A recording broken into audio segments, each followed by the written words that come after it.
राजधानी जयपुर में आरआईसी में लंच का आयोजन किया गया, जिसमें सीएम भजनलाल शर्मा की तरफ से स्नेही मिलन का आयोजन हुआ। सीएम भजनलाल शर्मा ने सभी पत्रकारों से संवाद किया। इस दौरान कार्यक्रम में बड़ी संख्या में लोग भी शामिल हुए। ये तस्वीरें आपको दिखा रहे हैं आपकी टीवी स्क्रीन पर। पत्रकारों के साथ लंच किया, कई अन्य लोग भी शामिल हुए। तस्वीरें आप देखिए और चर्चा की गई, एक सकारात्मक चर्चा हुई, क्योंकि कल से राइजिंग राजस्थान ग्लोबल इन्वेस्टमेंट को लेकर पूरी तरह से मुख्यमंत्री कॉन्फिडेंट नजर आ रहे हैं। प्रदेश में रोजगार के अवसर बढ़ेंगे और इस दौरान ये लंच के दौरान की तस्वीरें आपको दिखा रहे हैं।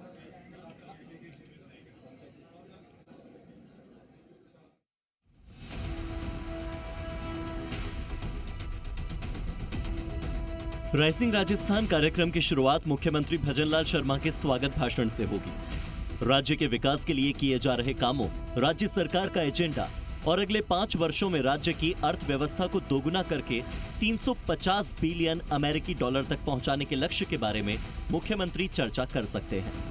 Rising Rajasthan global investment summit 2024 से पहले 30 लाख करोड़ रुपए के निवेश प्रस्तावों के लिए MOU किए जा चुके हैं।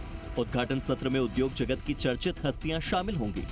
उद्घाटन सत्र में कुछ प्रतिष्ठित उद्योगपति मुख्यमंत्री भजनलाल शर्मा के नेतृत्व में राजस्थान सरकार द्वारा शुरू किए गए प्रमुख नीतिगत सुधारों और उसके जरिए राज्य में आ रहे बदलावों, साथ ही कारोबार और व्यापार जगत की व्यावसायिक क्षमता के बारे में अपने अपने विचार साझा करेंगे।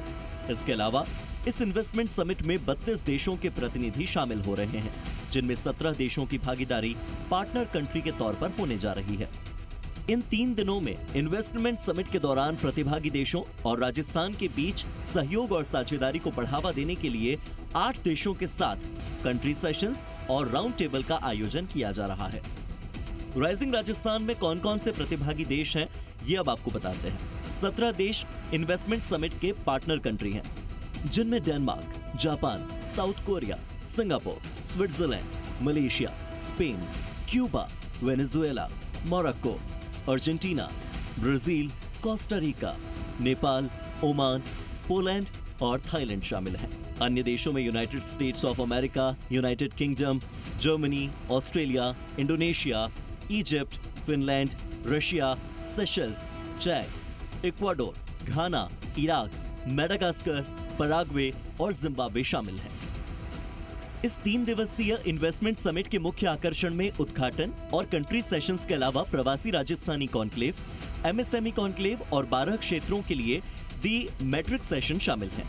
ये सत्र आर्थिक विकास और वैश्विक प्रतिस्पर्धा को बढ़ावा देने के लिए नवाचार, स्थिरता और समावेश का लाभ उठाने हेतु राजस्थान द्वारा किए जा रहे प्रयासों पर आधारित होंगे। आपको बता दें कि 12 थीम पर आधारित सत्रों में महिला उद्यमिता, विनिर्माण, जल प्रबंधन, स्थिरता और सस्टेनेबल एनर्जी, स्वास्थ्य सेवा, सस्टेनेबल माइनिंग, स्टार्टअप्स, शिक्षा, सस्टेनेबल वित्त, कृषि व्यवसाय, पर्यटन, इंफ्रास्ट्रक्चर और सप्लाई चेन जैसी थीम शामिल हैं। इन्वेस्टमेंट समिट के दूसरे दिन प्रवासी राजस्थानी कॉन्क्लेव का आयोजन होगा। प्रवासी राजस्थानी कॉन्क्लेव का उद्देश्य प्रवासी राजस्थानियों को एक मंच पर लाना है, उनके बीच आपसी सहयोग और राजस्थानी होने की भावना को बढ़ावा देना है। सत्र में प्रवासी राजस्थानी समुदाय के प्रति राजस्थान सरकार की प्रतिबद्धता नजर आएगी। राज्य सरकार द्वारा इसके तहत किए जा रहे प्रयासों पर चर्चा की जाएगी। MSME कॉन्क्लेव का आयोजन इन्वेस्टमेंट समिट के तीसरे दिन होगा, जिसमें कि लघु, सूक्ष्म और मध्यम उद्योगों के उद्यमियों, निवेशकों और देश दुनिया के कई विशेषज्ञों को बुलाया जाएगा। Rising Rajasthan global investment summit का एक प्रमुख आकर्षण राजस्थान ग्लोबल बिजनेस एक्सपो भी है। इसमें Rajasthan Pavilion, country Pavilion, startup Pavilion और प्रमुख सार्वजनिक क्षेत्र के उद्यमों, जिसे PSE कहा जाता है, ऐसे प्रमुख भारतीय और वैश्विक व्यापार समूहों द्वारा प्रदर्शनी लगाई जाएगी। ये एग्जीबिशन न केवल राजस्थान की अपार संभावनाओं और विभिन्न क्षेत्रों में मौजूदा ताकतों के बारे में जानकारी देगी, बल्कि व्यवसायों के विकास के लिए अनुकूलित वातावरण प्रदान करने वाली राजस्थान की प्रगतिशील नीतियों को प्रदर्शित करेगी। दामोदर प्रसाद, जी मीडिया, जयपुर।